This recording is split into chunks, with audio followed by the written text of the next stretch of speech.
আগামী 26 তারিখে আমাদের নবীর জন্মদিন উপলক্ষে আমাদের সকলেই এই উপলক্ষে এখন কিছু কিছু নবী কমিটি আপনারা প্রসেশন করেন, প্রপার পারমিশন আমাদের আছে, তবু আপনারা রুট কত লোক হবে পরবর্তী জমা দেবেন। কোনো রাস্তা অবরোধ করা যাবে না, ন্যাশনাল হাইওয়ে ওটা যাবেই না। আমদা রোড এক একদিন উঠছে, কিন্তু একটা সাইড দিয়ে যাবেন। আর কোনো রোডই পূর্ণাঙ্গ বন্ধ করা যাবে না, উচ্চাঙ্গ স্বরে এটা মাইক বা ডিজে বাজানো যাবে না। নর্মালি যেমন বাজান নিশ্চয়ই বাজাবেন, তার মধ্যে যেন একটা করে না যে নাম নবী যেন পালিয়ে না যায়, সুন্দর করে মিষ্টি সামনে থাকে এরকম করে করবে। এখন তো সব হচ্ছে ঠাকুর দেবতার লোকই সব দৌড়ে পালায়, কেউ থাকে না।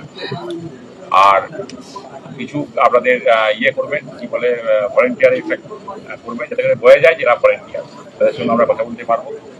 চেষ্টা করব প্রত্যেকটা যে এই কমিটি আছে তাদেরকে কভারেজ দেওয়া। আপনারা নিশ্চয়ই এটা করবেন। প্রথম কথা হচ্ছে, যদি কোনো জায়গায় কোনো প্রবলেম হয় সেখানেই দাঁড়িয়ে যাবেন, পুলিশকে বলবেন। পুলিশ যে যেটা ঠিক সেটা করবে। মানে বক্তব্য হচ্ছে, অনেক ইয়াং ছেলে থাকে, দেখে নেবো, এইটার মধ্যে যেন না। যদি কোনো প্রবলেম হবে না, একদিন হয়নি, যদি কোনো প্রবলেম হয় ঠিক পুলিশকে খবর দিন, পুলিশ যে আপনাদের সুস্থভাবে যেটুকু হেল্প করার করবে। আর খুব বাচ্চাদের আমি দেখেছি, অনেক বাচ্চাদেরই উঁচুকে বেরোয়, 6 বছর 7 বছর 8 বছর, হাঁটতে হাঁটতে তারা এমন হয়, বাপ হাঁটতে ওদিকে আর ছেলের পা করে বসতে হতে যাচ্ছে, তার ক্ষমতা নাই। ওই রকম বাচ্চাকে নেবেন না, তখন পাড়াতেই ছেড়ে দিয়ে কষ্ট হয় না। আর সৌহার্দ্য মেনটেন করবেন।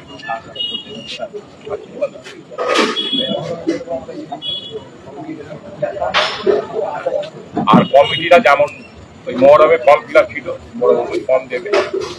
এখন তো হাইকোর্টে লাগছে, একটা করে যখন আসবেন এই দরখাস্ত নিয়ে বড় ফর্ম দিয়ে ওটাকেও ফিল আপ করে সঙ্গে দিয়ে যাবে। আর সবই ঠিক আছে, ভালো করে করুন, কি করে যেমন হয় এবারেও হবে।